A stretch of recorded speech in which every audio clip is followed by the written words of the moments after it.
Our goal is the desatanization of Ukraine. Putin started this war under the banner of denazification. He pretended to free the Ukrainian people from the oppression of the Nazis in the Ukrainian government. Now, 8 months later, the narrative is different. Putin and his army are warriors of light who have come out to fight the forces of darkness, and the future of humanity depends on the outcome of this battle. Let's look at how this happened. Recently, at the Valdai Forum in Sochi, Putin was asked what his plan in Ukraine was, because no one seems to know.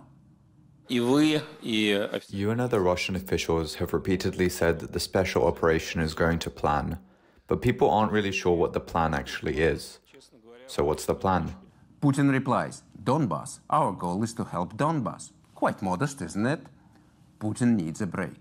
He is losing the war. The Ukrainian military is advancing in the south and east, retaking occupied territories. And Putin needs to stop the fighting, to freeze the conflict, at least until he can build up a new army. Therefore, communicating to the outside world, he deliberately plays down his ambitions. But domestically, these goals are not sufficient. Does it mean that Russia's military suffered such great losses just for the sake of Donbas? That's why Putin lost an entire army. That's why now he drafted hundreds of thousands of more men.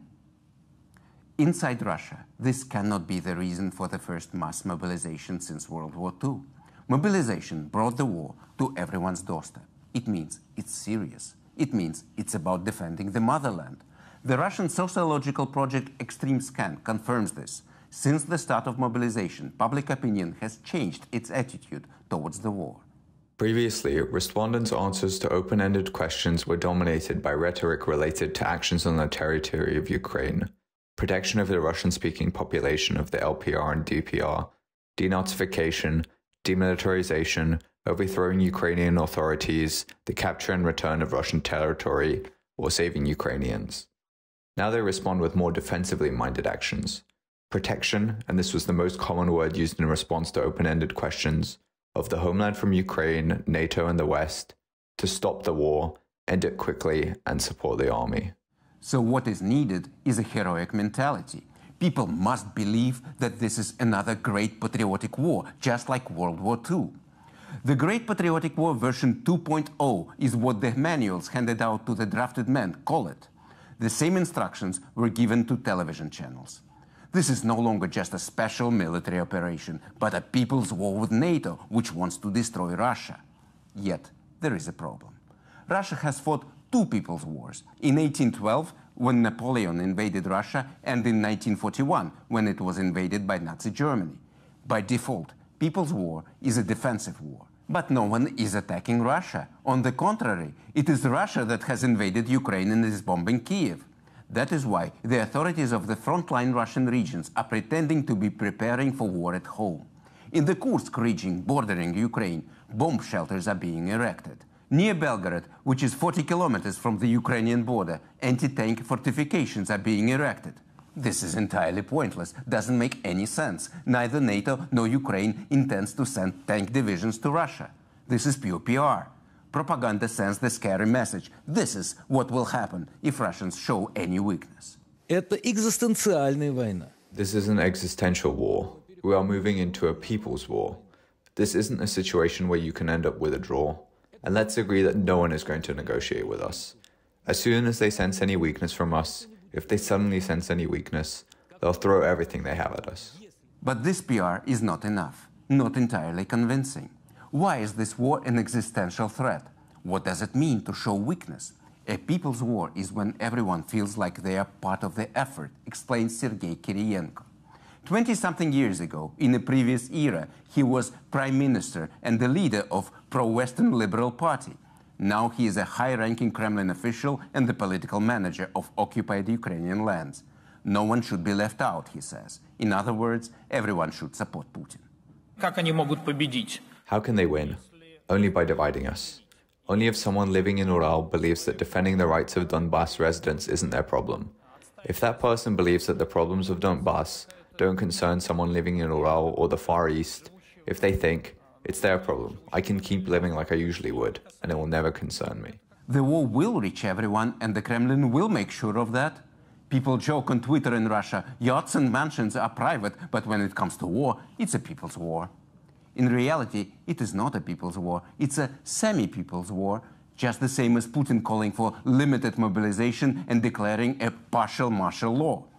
This isn't a people's war, but it is a people and state war. The state and the people it brings to the battlefield will fight, and everyone else has to engage emotionally, has to treat this war in absolute terms. It's either us or them. The West is imposing gender diversity and other perversions on Russia, Putin explained in his speech on the annexation of the occupied territories of Ukraine. Do we really want to have parent number 1, parent number 2, and parent number 3 in this country instead of mothers and fathers? Has everyone gone mad? It is no coincidence that Putin brought up his favorite topic. In late October, the lawmakers introduced a new bill against LGBT propaganda. Official homophobia appeared in Russia in 2013, when the Russian parliament adopted a law banning LGBT propaganda among children. But now that's not enough. Now everyone has to be protected. Here's how one of the lawmakers who introduced this law explains it. The special military operation isn't just taking place on the battlefields, but in people's minds, hearts, and souls. Today, we are also fighting so that in Russia, in the words of the president, there will not be parent number 1, parent number 2, and parent number 3 instead of mom and dad. This sounds absolutely insane. Russia is bombing Kiev and Kharkov because the West accepts gender diversity and gay pride. But that's exactly how Putin and his bureaucrats justify it. Because they know propaganda has been fueling homophobia in Russian society in recent years. 9 years ago, the introduction of anti-gay propaganda legislation in Russia had a simple, practical reason: to switch the public debate agenda. Back then, anti-Putin sentiment was strong. You remember the huge, largest ever protests in Moscow and other cities at that time, don't you? So the Kremlin came up with an idea. Instead of criticizing the government, let's debate homosexuality. And now it's the time for a sequel. Now the Kremlin and its propaganda machine use homophobia to justify Putin's war with Ukraine, to brand it as a civilizational war. Russia is destroying Ukraine, but the West is attacking Russia from within with its filth. This is a holy war, and Russia needs its own jihad. These are the slogans spilling out from under the Kremlin walls. Правильно это назвать священная война! It's right to call it a holy war. A holy war. Because Muslims have this idea of jihad, a war that isn't just a mortal war with your enemies on the battlefield, but a war that's first of all with your sins in your soul. And the greatest battle of our holy war will take place in our souls. By background, Putin is not a zealot. He is an opportunist. What he cares about is power, not ideas or any ultimate truth. He evolved into an alt-right simply because progressives and supporters of Western democracy opposed him. But propaganda doesn't just indoctrinate the nation, it can also reinforce the views of the propagandist himself. Putin has long surrounded himself with conspiracy theorists who believe that COVID was invented in Washington in order to thin out the population of the Earth, and that the World Health Organization has the mission to control people's health globally. The famous film director Nikita Mikhalkov is a very influential figure. He meets with Putin and his inner circle. There is no doubt that he whispers in their ears the same crazy stuff that he was saying on stage 2 months ago. Сегодня идет религиозная война. This is a war of religion. Let me just give you an example. WHO, the World Health Organization, takes responsibility for the classification of diseases. In 1919, homosexuality is taken out from the list of mental illnesses. And then Mikhalkov goes on with a story of how gender diversity became a norm and that it is part of the devil's plan to destroy humanity. And Putin's war is a war with the devil, with the Antichrist, who has descended to earth in the form of gay marriage, gender diversity and equality. Пересмотреть позицию. To consider the position that outside male and female there are other genders. What is that? It's a neat way to carry out the gradual extinction of mankind. Is that not demonic? Is it not the devil? Of course, this is what Putin wants to believe. Who would desire to be a tyrant and an aggressor killing Ukrainians for his insane ambitions? And a mediocre war leader who has managed to lose an entire army?